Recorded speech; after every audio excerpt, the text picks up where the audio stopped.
2024ல நம்ம ரொம்பவே சர்ப்ரைஸ் பண்ண சிறந்த தமிழ் படங்கள் என்னென்ன?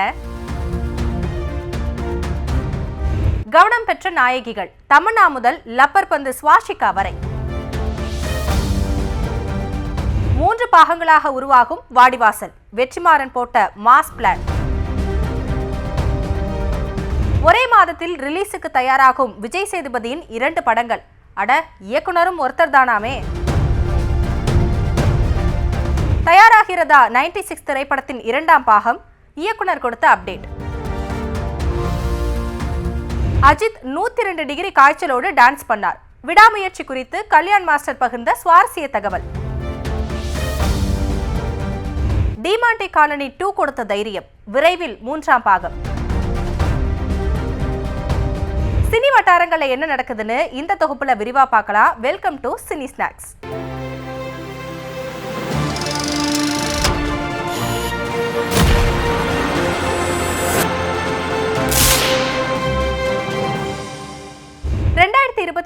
ஆண்டின் சிறந்த தமிழ் படங்கள் என்னென்னு பார்த்துருவோமா? இந்த வருஷம் எந்த தமிழ் படமோ 500 கோடி ரூபாய் வசூல தொடல. விஜய் நடித்த கோட் திரைப்படம் அதிகபட்சமா 450 கோடி ரூபாய் வசூலை ஈட்டியதா சொல்லப்படுது. சூப்பர் ஸ்டார் ரஜினிகாந்தோட வேட்டையன், கமல்ஹாசனின் இந்தியன் 2 படங்கள் குறிப்பிட்ட வசூலை ஈட்டல. தமிழரசன் பச்சமுத்து இயக்கத்துல ஹரிஷ் கல்யாண், கெத்து திரேஷ் ஆகியோர் நடிச்ச படம் லப்பர் பந்து. கிரிக்கெட்டை மையப்படுத்தி எத்தனையோ படங்கள் வெளிவந்திருந்தாலும் லப்பர் பந்து படம் ரசிகர்களுக்கு புதிய அனுபவத்தை திரையில கொடுத்தது. அனைவருக்கும் பிடித்தமான ஜனரஞ்சகமான படம்னு லப்பர் பந்தை குறிப்பிடலாம். நித்திலன் சுவாமிநாதன் இயக்கத்துல விஜய் சேதுபதியின் திரை பயணத்துல 50வது படமான மகாராஜா வசூல்லையும் சாதனை படைச்சது. ஒவ்வொரு கதாபாத்திரத்துக்கும் கொடுக்கப்பட்ட முக்கியத்துவம், வலுவான கதைக்களம் இந்த படத்தின் வெற்றிக்கு காரணமாகும். ராஜ்குமார் பெரியசாமி இயக்கத்துல சிவகார்த்திகேயன், சாய் பல்லவி நடிச்சிருந்த அமரன் படம் தீபாவளிக்கு வெளியாகி 300 கோடி ரூபாய் வசூலை ஈட்டுச்சு. மறைந்த மேஜர் முகுந்தின் வாழ்க்கையை மையப்படுத்தி எடுக்கப்பட்ட அமரன் ரசிகர்களிடையே கண்ணீரை வரவழைச்சது. பிரபுராம் இயக்கத்துல டாக்ஸிக் காதல திரையில காண்பித்த லவ்வர், உண்மை சம்பவத்தை அடிப்படையாக கொண்டு மாரி செல்வராஜ் இயக்கிய வாழை, அரசியல் அதிகாரம் கிடைத்தாலும் வெற்றிமாறன் இயக்கத்துல கம்யூனிசம் ஒடுக்கப்பட்ட மக்களின் வாழ்க்கைக்கு எந்த வகையில உதவுது அப்படின்றத விடுதலை 2 திரைப்படம் வெளிக்காட்டுச்சு. சூரிய நடிப்புல வெளியான கருடன் இந்த வருடத்தோட மற்றொரு ஜனரஞ்சகமான படம். இந்த வருஷத்துல அதிக வசூல் ஈட்டிய படங்கள்ல அரண்மனை 4ம் இருக்கு. தமன்னா ராஷிகண்ணாவை காணவே ரசிகர்கள் திரையரங்குகளுக்கு படையெடுத்தாங்க. வெற்றிமாறன் இயக்கத்துல சூர்யா நடிப்புல வாடிவாசல் படம் அறிவிக்கப்பட்டு நீண்ட காலம் ஆயிடுச்சு. இந்த படத்துக்காக ரசிகர்கள் பெரும் எதிர்பார்ப்போட காத்திருக்காங்க. இந்த நிலையில வாடிவாசல் படம் விரைவில் தொடங்கப்பட இருப்பதா தகவல் வெளியாகிருக்கு. வாடிவாசல் படத்துல இயக்குனர்கள் அமீர், தமிழ் ஆகியோர் முக்கியமான கதாபாத்திரத்துல நடிக்க இருக்காங்களாம்.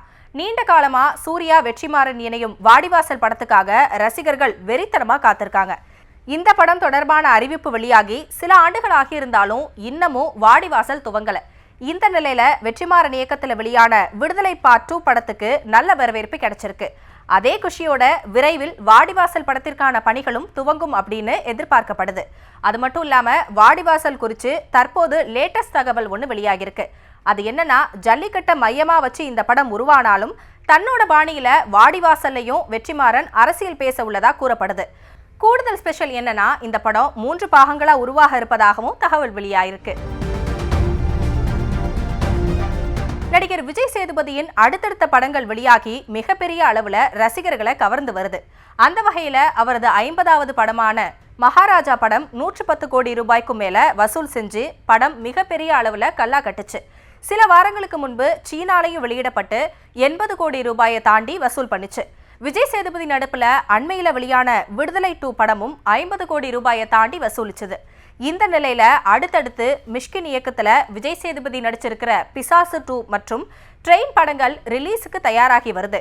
பிசாசு 2 படத்துல ஆண்ட்ரியாவோட இணைந்து கேமியோ கேரக்டர்ல விஜய் சேதுபதி நடிச்சிருக்காரு. இந்த நிலையில அடுத்ததா விஜய் சேதுபதியோட ட்ரெயின் படத்தையும் மிஷ்கின் இயக்கியிருக்காரு.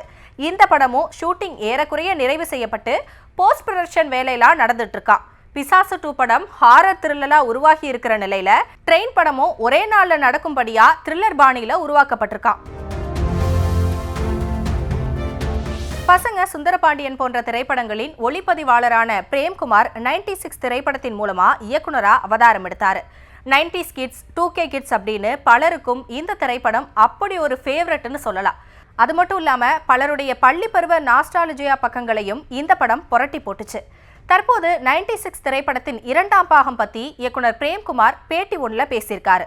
தான் தற்போது 96 படத்தின் காட்சிகளை எழுதி கொண்டிருக்கிறதாகவோ, கொச்சியில தங்கி 2ஆம் பாகத்திற்கான எழுத்து பணிகள் ஈடுபட்டு வரேன்னு சொல்லியிருக்காரு. இதை தாண்டி மற்றொரு திரைப்படத்தின் பணிகளிலும் தான் இறங்கி இருப்பதாகவும், அந்த படம் ஒரு சர்வைவல் டிராமா அப்படின்னு சொல்லியிருக்காரு. விடாமுயற்சி படத்தின் ஃபர்ஸ்ட் சிங்கிள் சவதீகா வெளியாகி அஜித் ரசிகர்களை வைபேற்றி கொண்டிருக்கு. விஸ்வரூப வெற்றியை வேட்டையாட வெறித்தனமான முயற்சிகளோட பொங்கலுக்கு ரிலீஸ் ஆகுது அஜித்தோட விடாமுயற்சி. படம் எப்ப ரிலீஸ் ஆகும்னு கேட்டவங்களுக்கெல்லாம் கொஞ்சம் இருங்க பாய்னு சொல்லும் அளவுக்கு தாமதமாகி இருந்தாலும் டீசர், அதனை தொடர்ந்து தற்போது ஃபர்ஸ்ட் சிங்கிள் வெளியாகி எக்கச்சக்க எதிர்பார்ப்புகளை எகிர வச்சிருக்கு. விடாமுயற்சி சவதீகா பாட்டு பண்ணும்போது அஜித் சாருக்கு 102 டிகிரி காய்ச்சல். இருமிக்கிட்டே இருந்தாரு. நாங்க கூட ரெஸ்ட் எடுங்கன்னு சொன்னோம். ஆனா 40 டான்சர்ஸ் இருக்காங்க, இத்தனை டெக்னீஷியன்கள் பாதிக்கப்படக்கூடாது, நான் அரை மணி நேரத்தில் வந்துடுறேன்னு ஆன்டிபயாட்டிக் மாத்திரைகளை எடுத்துக்கிட்டு காய்ச்சலோட ஷூட்டிங் ஸ்பாட்டுக்கு வந்து நின்றுட்டார் அஜித்னு ஆச்சரியப்பட வைக்கிறாரு Kalyan master. Good bad ugly படத்துல ஒரு பாட்டுக்கு நடனம் அமைச்சிருக்கு. தேவிஸ்ரீ பிரசாத் இசையில பாட்டு செமையா வந்திருக்கு. ரசிகர்கள் பயங்கரமா கொண்டாடுவாங்க. நல்ல பெப்பி சாங். பாட்டு முழுக்கவே கொஞ்சம் வித்தியாசமான லுக்ல மெனக்கெட்டு ஆடியிருக்காரு அஜித் சாருன்னு கல்யாண் மாஸ்டர் அப்டேட் கொடுத்திருக்காரு.